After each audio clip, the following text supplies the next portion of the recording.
Hello everyone, कैसे हैं आप सभी लोग। स्वागत है आप सभी का हमारे YouTube channel Siya life style में। दोस्तों, आज का वीडियो होने वाला है बहुत ही ज़्यादा खास। और आज हम बात करने वाले हैं एक ऐसे ब्लॉगर के बारे में, एक की कहानी आप लोगों को बताने वाले हैं। जी हाँ, आज हम बात करेंगे बिहार की आरती के बारे में। आप लोगों ने सुना होगा कुछ साल पहले, लगभग 3 साल पहले की स्टोरी है, जब आरती आप लोगों के सामने आई थी। आरती की स्टोरी, उसकी लव स्टोरी हर किसी से छुपी नहीं, हर किसी को पता है। आरती कुछ दिन पहले गुस्सा होकर के अपने ससुराल से कहीं चली गई थी। मतलब कहीं ऐसी भी जगह नहीं गई थी, किसी रिश्तेदार के यहाँ पे गई हुई थी, जो उसके धर्म पिता हैं उनके पास गई थी। अब आप कहोगे धर्म पिता कौन है? कोई उनके रिश्तेदार हैं जिनको वो धर्म पिता मानती है, और उनको वो भी उसको बेटी मानते हैं। तो आरती वहीं पे चली गई थी नाराज होकर के, और छोटू का पुण्यतिथि भी उसने वहीं पे मनाया। लेकिन मैं आरती से एक बात करना चाहूंगी। आरती, तुम्हारे जो सास ससुर है ना, तुम्हारे हस्बैंड कैसे हैं ये तो शायद तुम ही जानोगी। और मैं अगर पर्सनली बात करूँ तो आरती के जो पति हैं, उनकी कुछ चीज़ें मुझे बिल्कुल भी अच्छी नहीं लगती हैं। जिस तरीके से वो बात करते हैं आरती के साथ, थोड़ा सा उनको भी अपने अंदर सुधार करने की ज़रूरत है। लेकिन आरती के जो ससुर जी हैं और उसकी जो सास है, वो बहुत अच्छी हैं। आरती, अगर तुम मेरी वीडियो कभी देखोगी या तुम्हारे सामने मेरी वीडियो रिकमेंड होती है, तो मैं तुमसे इतना कहना चाहूंगी, जो तुम्हारी सास है वो बहुत ही अच्छी है। सास शब्द ही ऐसा है कि कभी सास बहू की जोड़ी जमती ही नहीं है, लेकिन फिर भी तुम्हारी सास बहुत अच्छी है। ये रिश्ता ही ऐसा सास बहू का, ये बदनाम रिश्ता है कि इनकी कभी जम नहीं सकती है। लेकिन फिर भी बहुत ऐसी सास हैं अपनी बहू को, जो शादी करके आती हैं, साथ में दान दहेज सब कुछ लेकर के आती हैं, लेकिन फिर भी उन बहुओं को, उन बेटियों को अपने ससुराल में सम्मान नहीं मिलता, इज्जत नहीं मिलता है। और आरती उस घर में कैसी परिस्थिति में आई, कैसी परिस्थिति में उसको लाए। दोस्तों, हमारे समाज में आज भी अगर किसी लड़की की शादी होती है, तो अगर साल के 1-2 साल के अंदर में उनके घर में कोई अनहोनी हो जाती है ना, तो उस लड़की के ऊपर सारा लांछन लगाया जाता है कि इसके पैर नहीं अच्छे हैं, इसके आते ही ऐसा हो गया वैसा हो गया। उसके ऊपर सारा ब्लेम मढ़ दिया जाता है। आरती के साथ क्या है कि आरती कैसी परिस्थिति में आई, उसकी जो ससुर जी हैं, आज जो उसके ससुर जी हैं, उनका बेटा आरती के घर गया हुआ था, और वहां पे आरती के माता पिता ने उसके साथ क्या किया, हर किसी को पता। आज आरती के परिवार के मतलब मायके पक्ष के लोग कहाँ पे हैं, आप लोगों को भी पता है। आरती ने वहां अपने ससुराल पक्ष का साथ दिया, और उनको सजा दिलाने में आरती ने सहयोग किया, ये बहुत बड़ी बात है।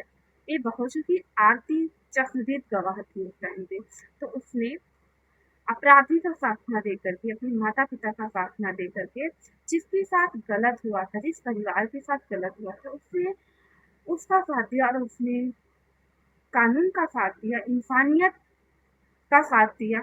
ये बहुत बड़ी बात है। दोस्तों, आरती के जो सास ससुर हैं, वो भी पूजा करने के योग्य है।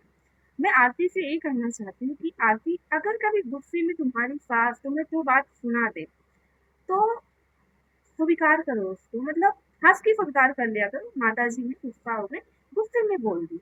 आज भी ऐसी सास है ना, तुम कल्पना नहीं कर सकती हो कि वो, जिसकी शादी होती है, वो बारात लेकर उसके घर जाते, खुद ही रिश्ता ढूंढने लड़की के घर बार बार जाते हैं, और जब वो लड़की उनके घर में आती है ना, सिर्फ और सिर्फ नौकरानी समझा जाता है, कभी उसको परिवार का सदस्य नहीं समझा जाता है। बहुत ऐसे केसेस, बहुत से ऐसे मामले दुनिया के सामने आते रहते हैं। लेकिन आरती की सास कहती है ना, कि ये मेरी बहू नहीं, मेरा बेटा है। ये बहुत बड़ी बात है। बेटा बोलना, बेटा कहना, दोनों में बहुत अंतर होता है। लेकिन वो परिवार ने साबित किया कि उनका बेटा इस दुनिया से गया, उन्होंने एक बेटी को अपने घर में सहारा दिया, उसके बाद उसको अपने घर की बहू बनाया। ये कोई छोटा मोटा योगदान नहीं है, या जो उन्होंने किया उस लड़की के लिए, उसके जीवन को सुधारने के लिए, ये बहुत बड़ा त्याग था। और आरती उनके सामने जब भी आती होगी, उन्हें हर पल अपने बेटे की याद आती होगी। तो आरती को जो मान सम्मान उस परिवार से मिला ना, शायद कहीं ना मिलता। आरती के जीवन को उन्होंने संवारा है। आरती के माँ बाप ने क्या किया, उन्होंने अपनी बेटी की खुशियों को ध्यान नहीं दिया, उसका गला घोट दिया। लेकिन सास ससुर ने क्या किया, आरती को ऐसी स्थिति में उसको अपने घर ले आते हैं और उसको अपने घर की बहू भी बनाते हैं। बहू नहीं, आज उसको बेटा कहते हैं। तो आरती, अगर तुम्हारे सास ससुर कभी गुस्से में तुमको दो बात सुना भी देते हैं ना, तो तुमको गुस्सा नहीं होना चाहिए। तुमको जो प्यार, जो मान, जो सम्मान दिए है ना, तुम्हें कहीं नहीं मिलता। मैं कहती हूँ तुम्हारे खुद के माँ बाप ने तुमको वो चीज नहीं दिया। अगर वो मान, वो सम्मान तुम्हारे माँ बाप तुमको देते, उस लड़के के साथ, वो किसी के बेटे के साथ कानून को अपने हाथ में ना लेते। तो आरती, थोड़ा सा तुम भी धैर्यशील बनो, थोड़ा सा तुम भी झुक जाओ और अपने सास को समझो। वो एक माँ है, उन्होंने अपने बेटे को खोया है और फिर भी तुमको इतना प्यार करती है, अपने घर की बहू बनाया है। ये बहुत बड़ी बात है। ताकि बहुत सास ऐसी है इस धरती पे, तुम सोच भी नहीं सकती अपनी बहू के साथ कितना उसको टॉर्चर करती है, कितना उसको परेशान करती है, कितने ताने मारती है। तुम अगर किसी और परिवार में होती ना, कहीं और शादी भी करके जाती ना, तुम्हारा जीना ये समाज दोहर कर देता। लेकिन तुम्हारे सास और तुम्हारे ससुर तुम्हारे साथ है, तुम्हारा पति तो बाद में है, तुम्हारे सास और ससुर तुम्हारे साथ खड़े हुए हैं। तो कम से कम कभी कुछ भी घर में कुछ भी चीजें हो जाए, तो तुम घर में रहो, घर में बातें करके, गुस्सा करके, जैसे भी करके उसको अपने घर के अंदर घुसो, कभी घर छोड़ के नहीं जाओ। अगर तुम्हें कुछ हो जाता, तुम घर छोड़ के गई थी, तुम्हारे दुश्मन तो वैसे ही इतने सारे थे। तुम्हारे सास ससुर की क्या स्थिति होती, उनको तो जेल हो जाता, जैसा कि कविता जी ने भी तुमको समझाया। तो उनको कोई मुसीबत में ऐसे मत पड़ने दो, उनके ऊपर कोई मुसीबत मत आने दो। अपने घर के झगड़े अपने घर में सुलझाओ और घर छोड़ के बिल्कुल ही मत जाओ, क्योंकि तुम्हारे सास ससुर ने ना तुम्हारे लिए जो किया है ना, कोई नहीं कर सकता।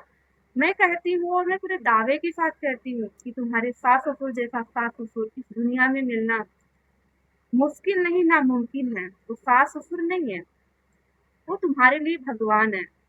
उनको अपना भगवान मान के उनकी पूजा करो, ना कि घर छोड़ के चली जाओ। हर घर में लड़ाई होती है, अभी तुमने देखा नहीं है ससुराल होता क्या है।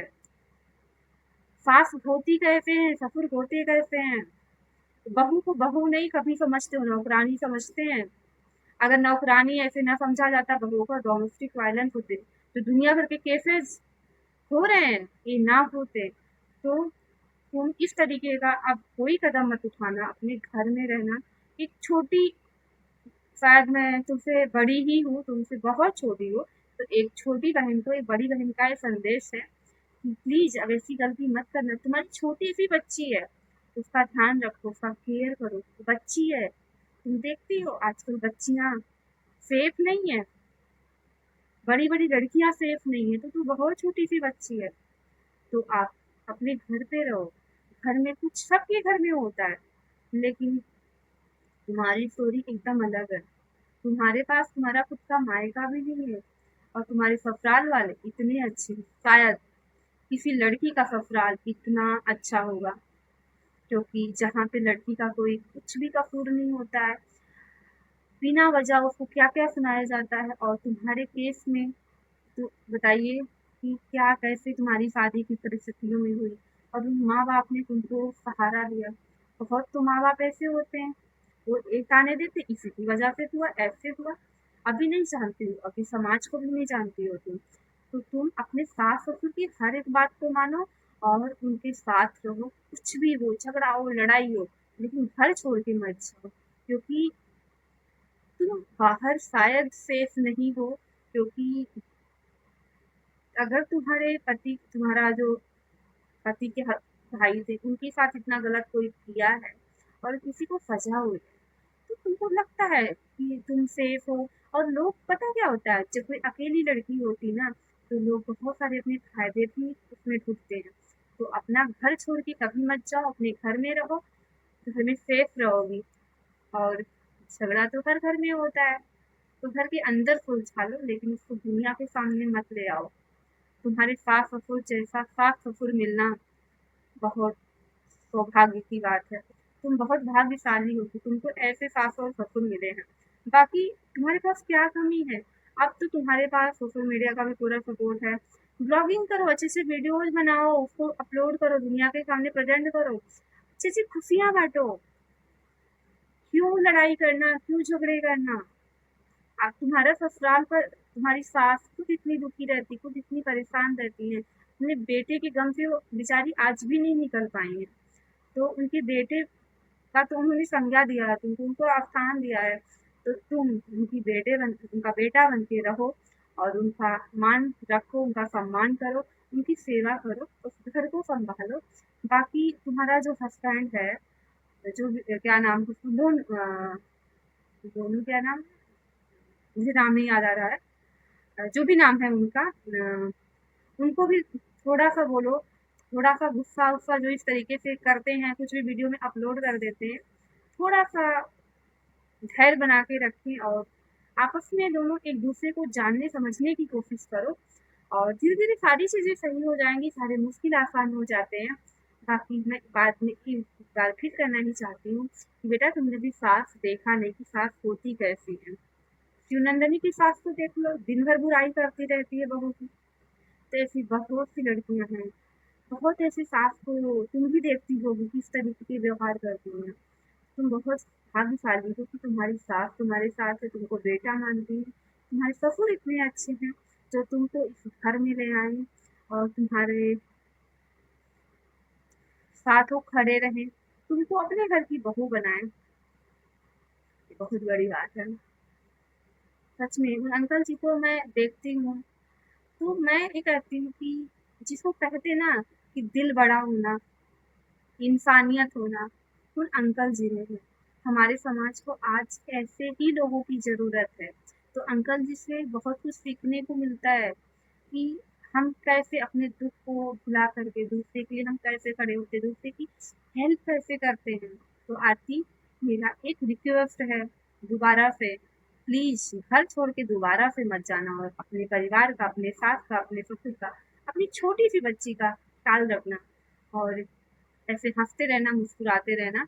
और तुम बहुत अच्छी हो, तुमको अपनी गलतियों का एहसास भी हुआ, ये बहुत बड़ी बात है। कुछ लोग तो ऐसे भी होते हैं, गलती करते हैं और उनको अपनी गलतियों का एहसास नहीं होता है। अपनी गलती का एहसास होना ये बहुत बड़ी बात है। तो बस खुश रहो और ऐसे परिवार के साथ हँसती-खेलती रहो, अच्छे-अच्छे वीडियोज़ लाती रहो और अपनी बेटी का बहुत अच्छे से ख़्याल रखना और उसको बहुत अच्छे संस्कार देना और अच्छे से उसकी परवरिश करना, उसको पढ़ाना-लिखाना। बाकी ईश्वर और सब लोग तुम्हारे साथ हैं, तुमको परेशान होने की ज़रूरत नहीं है। तो दोस्तों आज का वीडियो यहीं तक था और मिलेंगे आपसे एक नए वीडियो के साथ, तब तक के लिए बाय-बाय।